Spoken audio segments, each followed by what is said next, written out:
News Maharashtra K9 आवाज जनतेचा।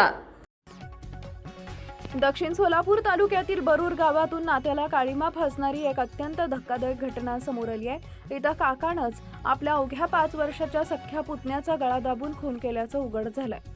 समर्थ यल्लाप्पा कास्तार असं मृत चिमुरड्याचं नाव आहे। या क्रूर कृत्याप्रकरणी संशयित आरोपी काका अंकुश परसप्पा कास्तार याच्या विरोधात मंद्रू पोलीस ठाण्यात खुनाचा गुन्हा दाखल करण्यात आला असून पोलिसांनी त्याला बेड्या ठोकले।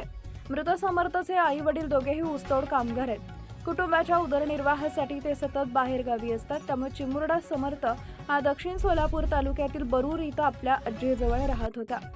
4 जून रोजी दुपारी 1 वाजण्याच्या सुमारास समर्थ हा मी खेळायला जातो असं आजीला सांगून घराबाहेर पडला।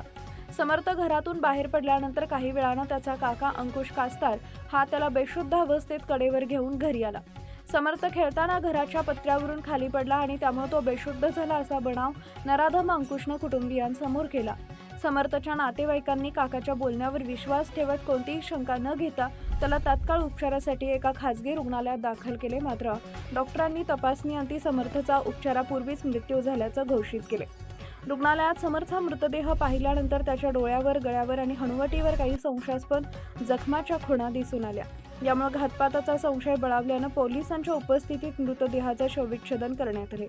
या शवविच्छेदनात समर्थचा मृत्यू पत्र्यावरून पडलेला झाला नसून त्याचा गळा दाबून खून करण्यात आल्याची माहिती समोर आली आहे। महाराष्ट्रातील महत्त्वाच्या आणि ताज्या बातम्या पाहण्यासाठी आमच्या न्यूज महाराष्ट्र K9 चॅनलला YouTube वर सबस्क्राइब करा आणि बेल आयकॉन प्रेस करा।